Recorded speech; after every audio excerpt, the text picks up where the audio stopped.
मात्र 3 चीज़ों से मैंने घर पे ही 100% ऑर्गेनिक एनपीके तैयार किया है। आपको बाजार से केमिकल एनपीके खरीदने की ज़रूरत नहीं है।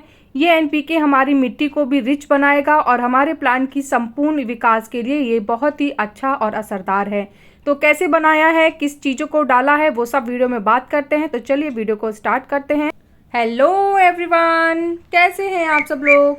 लव फॉर गार्डनिंग में आप लोगों का बहुत बहुत स्वागत है। तो आज मैं आपको जिस खाद के बारे में बता रही हूँ उससे हमारे पौधे का विकास होगा, उसकी जड़ें भी अच्छे से बनेंगी, उसकी ग्रोथ भी बहुत अच्छे से होगी और उसमें फूलों की जो संख्या है वो भी बहुत ही ज़्यादा मात्रा में आएगी।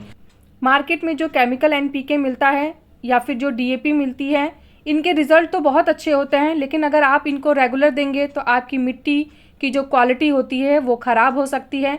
तो आप कभी कभी तो इसका इस्तेमाल कर सकते हैं, लेकिन उस समय भी आपको इसकी क्वांटिटी का विशेष ध्यान रखना होगा। अगर गलती से भी आपने थोड़ी भी ज़्यादा मात्रा कर दी अपने प्लांट में तो फिर ये सर्वनाश कर देगी प्लांट का। और सबसे ज़रूरी बात एक चीज़ और है कि अगर आप ठंडियों में देना चाहें तो केमिकल खाद दे सकते हैं, लेकिन गर्मियों में बिल्कुल भी केमिकल खाद अपने प्लांट को नहीं देना चाहिए, क्योंकि गर्मियों में बहुत गर्म मौसम होता है। उसमें अगर आप ये केमिकल खाद देंगे अपने पौधे को तो हमारे पौधे की जो ग्रोथ है वो भी ख़त्म हो जाएगी और हमारा पौधा जड़ से ही ख़राब हो जाएगा, फिर आप उसको सही नहीं कर सकते।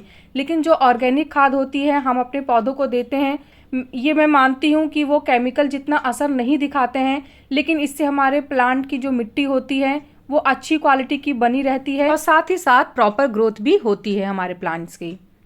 तो चलिए अब ऑर्गेनिक एनपीके बनाते हैं। तो सबसे पहले जो मैं इस्तेमाल कर रही हूँ 3 चीज़ें हैं। 3 में से जो सबसे पहले हैं वो है वर्मी कंपोस्ट। तो वर्मी कंपोस्ट केचुए की खाद होती है और इसमें नाइट्रोजन, फास्फोरस और पोटेशियम तीनों चीज़ें पाई जाती हैं, पर जो सबसे ज़्यादा मात्रा में पाया जाता है वो होता है नाइट्रोजन। अगर आप चाहें तो गोबर की खाद भी इस्तेमाल कर सकते हैं। दूसरे नंबर पे जो है खाद उसका नाम है बोन मील। तो बोन मील जानवरों की हड्डियों का चूरा होता है। जब जानवर मर जाते हैं तो उनकी हड्डियों को एक स्टीम के प्रोसेस से और भी बहुत सारे प्रोसेस होते हैं उसके थ्रू उसका चूरा बनाया जाता है और फिर ये प्लांट को देने के काम आते हैं। इसके अलावा अगर आप बोन मील का इस्तेमाल नहीं करना चाहते हैं, क्योंकि ये एक जानवरों की हड्डियों का चूरा होता है, तो आप यहाँ पे रॉक फॉस्फेट का भी इस्तेमाल कर सकते हैं। बोन मील में कैल्शियम भी होता है और फॉस्फोरस भी पाया जाता है। तो ये हमारे प्लांट की मजबूती के लिए और जड़ों के लिए बहुत ही ज़्यादा फायदेमंद होती हैं। अगर आप रॉक फॉस्फेट खरीदना चाहते हैं तो डिस्क्रिप्शन बॉक्स में मैंने अमेजॉन गार्डनिंग स्टोर का लिंक दिया है, वहां से आप इसे ले सकते हैं, क्योंकि नर्सरी पे ये जल्दी नहीं मिलती है। इसके बाद जो तीसरी खाद है उसमें मैं 2 चीज़ें मिलाने वाली हूँ, जिसमें सबसे पहले तो है प्याज के छिलके जिनको सुखा लेना है। उसके बाद केले के छिलके हैं, इन्हें भी सुखा लेना है और सुखाने के बाद इन दोनों को आप मिक्सी में पीस लीजिए। जैसे आप 2 प्याज के छिलके और 2 केले के छिलके पीस लीजिए मिक्सी में, और पीसने के बाद ये कुछ इस तरीके से हो जाएंगे। जो प्याज के छिलके हैं वो रेड कलर के हैं और जो आपको इसमें कुछ ब्लैक और ब्राउन मिक्स कलर दिख रहा होगा ये इसमें केले के छिलके हैं।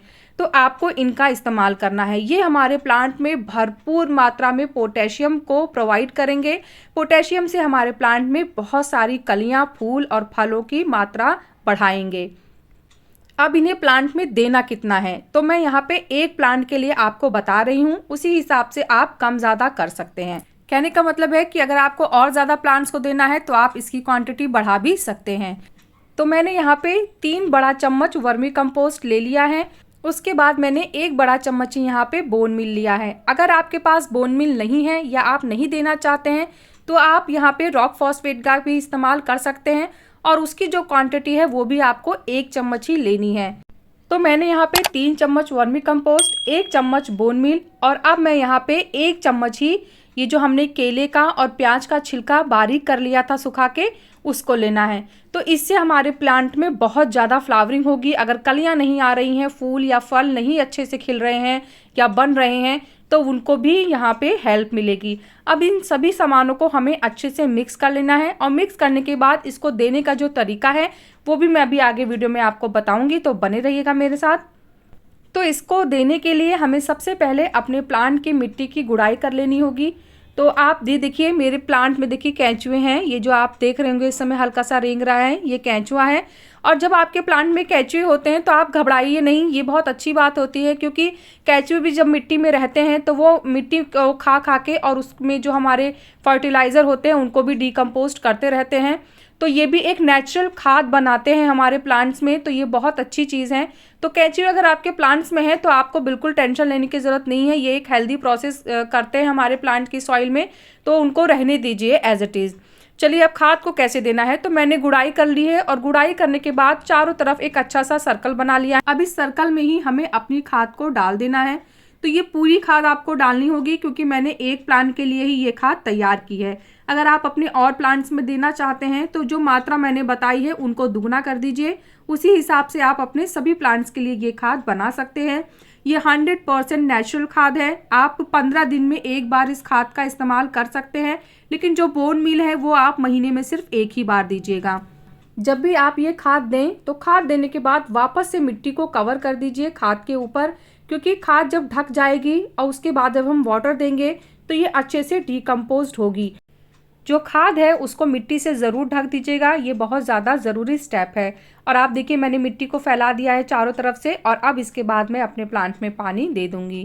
चलिए अब बात करते हैं कि इस खाद को हम किस मौसम में दे सकते हैं। तो ये 100% ऑर्गेनिक खाद है, तो इसलिए आप इसे ठंडियों में भी दे सकते हैं और गर्मियों में भी दे सकते हैं। बरसात में मैं कहूँगी कि थोड़ा सा ध्यान रखिएगा, क्योंकि जो बरसात का मौसम होता है उसमें हमें अपने प्लांट में बहुत ज़्यादा खाद नहीं देनी चाहिए। वो टाइम होता है इंसेक्टिसाइड और फंगिसाइड स्प्रे करने का, क्योंकि उस टाइम पे पानी बहुत ज़्यादा होता है और बहुत ज़्यादा बारिश की वजह से प्लांट्स में फंगस, जड़ों में फंगस लग जाते हैं। तो आप बरसात के टाइम पे इसे अवॉइड कर सकते हैं, अदरवाइज ये हर मौसम में देने वाली बहुत ही अच्छी खाद है। इन सभी चीज़ों के साथ साथ आपको प्लांट को प्रॉपर सनलाइट भी देनी होगी, और समय समय पे इंसेक्टिसाइड और फंगिसाइड का भी अपने प्लांट पे स्प्रे करते रहना होगा। इससे हमारे प्लांट्स की ग्रोथ पे कोई बुरा असर नहीं आएगा, और जो फर्टिलाइजर हमने दिए हैं उससे हमारे प्लांट का संपूर्ण विकास होगा। तो इसमें सबसे पहले हमने वर्मी कंपोस्ट का इस्तेमाल किया है। वर्मी कंपोस्ट हमारे प्लांट्स की ग्रोथ के लिए बहुत ही ज़्यादा फायदेमंद होता है, उसकी जो ग्रोथ होती है वो बहुत अच्छे तरीके से होती है। उसके बाद दूसरे नंबर पे हमने यहाँ पे बोन मील का इस्तेमाल किया है, और बोन मील हमारे प्लांट की जड़ों को बहुत मजबूती देता है, बहुत अच्छे से हमारी जो जड़ें होती हैं उनकी ग्रोथ होती है। प्लस उसमें कैल्शियम भी होता है, कैल्शियम प्लांट को मजबूत बनाता है। इसके बाद हमने प्याज के छिलके और केले के छिलकों का इस्तेमाल किया है, जिससे हमारे पौधे में फल, फूल या सब्जी तीनों में से कोई भी चीज़ होगी तो उसकी पैदावार बहुत ज़्यादा मात्रा में होगी, क्योंकि इनमें पोटेशियम होता है, और पोटेशियम हमारे प्लांट्स के फलों में, फूलों में और सब्जियों में वृद्धि करता है। तो ये तीनों चीज़ों से हमारे ऑल ओवर प्लांट की ग्रोथ बहुत ही अच्छी होगी। तो कैसा लगा मेरा आज का ये वीडियो, मुझे ज़रूर बताइएगा। अगर आपको वीडियो पसंद आया है तो वीडियो को लाइक करिएगा, चैनल को सब्सक्राइब करिएगा, और प्लांट से रिलेटेड अगर कोई भी क्वेश्चन आपके माइंड में है तो आप कमेंट्स के थ्रू मुझसे बात कर सकते हैं। मिलते हैं फिर नेक्स्ट वीडियो में, तब तक के लिए बाय, टेक केयर।